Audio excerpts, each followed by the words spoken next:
దేశవ్యాప్తంగా ఐఐటీల్లో ఉద్యోగ అవకాశాలు సన్నగిల్లుతున్నట్లు కనిపిస్తోంది. ప్లేస్మెంట్స్ ఇచ్చేందుకు కంపెనీలు ముందుకు రావడం లేదు. ప్రపంచవ్యాప్తంగా నెలకొన్న ఆర్థిక పరిస్థితులు, ఎకానమీ మందగమనంతో టాప్ ఐఐటీల్లోనూ ప్లేస్మెంట్స్ దొరకని పరిస్థితి నెలకొంది. 2024లో ప్లేస్మెంట్స్ కోసం 2000 మంది విద్యార్థులు రిజిస్టర్ చేసుకుంటే 712 మందికి ఉద్యోగాలు రాలేదు. అంటే మొత్తం విద్యార్థుల్లో 36% మందికి అవకాశాలు దక్కలేదు.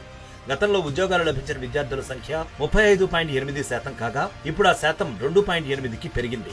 2023లో బాంబే ఐఐటి నుంచి 2209 మంది రిజిస్టర్ చేసుకుంటే 1485 మందికి ఉద్యోగాలు లభించాయి. 32.8% మందికి నిరాశ మిగిలింది. బాంబే ఐఐటిలో సాధారణంగా కంప్యూటర్ సైన్స్ విభాగంలో 100కి 100% ఉద్యోగాలు లభిస్తుంటాయి. కానీ ఈసారి ఈ విభాగంలో కూడా ప్లేస్మెంట్లు పూర్తి కావడం లేదు.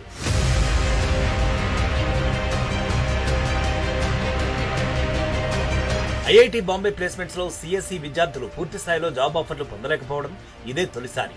ఇప్పటి వరకు ఈ ఏడాది 35.8% విద్యార్థులకు జాబ్ ఆఫర్స్ లభించలేదు. ప్లేస్మెంట్ డ్రైవ్ లో 380 దేశీయ కంపెనీలు పాల్గొనగా గ్లోబల్ కంపెనీల సంఖ్య తక్కువగానే ఉంది. మరోవైపు సర్వేల రిపోర్టు భిన్నంగా ఉంది. 2022-23లో 6.1% మంది మాత్రమే ఉద్యోగాల కోసం చూస్తున్నారని ఎగ్జిట్ సర్వే వెల్లడించింది.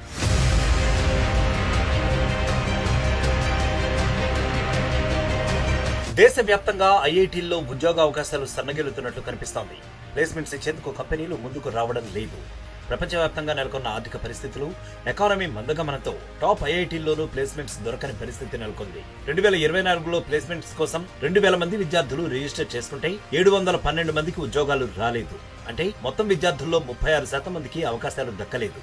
గతంలో ఉద్యోగాలు లభించిన విద్యార్థుల సంఖ్య 35.8% కాగా ఇప్పుడు ఆ శాతం 2.8కి పెరిగింది. 2023లో బాంబే ఐఐటి నుంచి 2209 మంది రిజిస్టర్ చేసుకుంటే 1485 మందికి ఉద్యోగాలు లభించాయి. 32.8% మందికి నిరాశ మిగిలింది.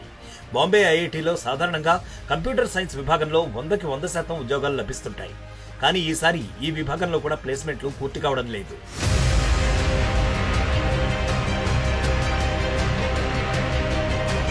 ఐఐటి బాంబే ప్లేస్మెంట్స్ లో సిఎస్ఈ విద్యార్థులు పూర్తి స్థాయిలో జాబ్ ఆఫర్లు పొందలేకపోవడం ఇదే తొలిసారి. ఇప్పటి వరకు ఈ ఏడాది 35.8% విద్యార్థులకు జాబ్ ఆఫర్స్ లభించలేదు.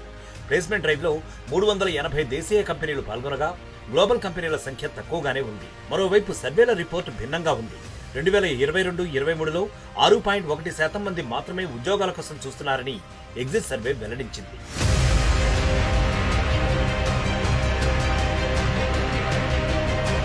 దేశవ్యాప్తంగా ఐఐటీల్లో ఉద్యోగ అవకాశాలు సన్నగిల్లుతున్నట్లు కనిపిస్తోంది. ప్లేస్మెంట్స్ ఇచ్చేందుకు కంపెనీలు ముందుకు రావడం లేదు. ప్రపంచవ్యాప్తంగా నెలకొన్న ఆర్థిక పరిస్థితులు, ఎకానమీ మందగమనంతో టాప్ ఐఐటీల్లోనూ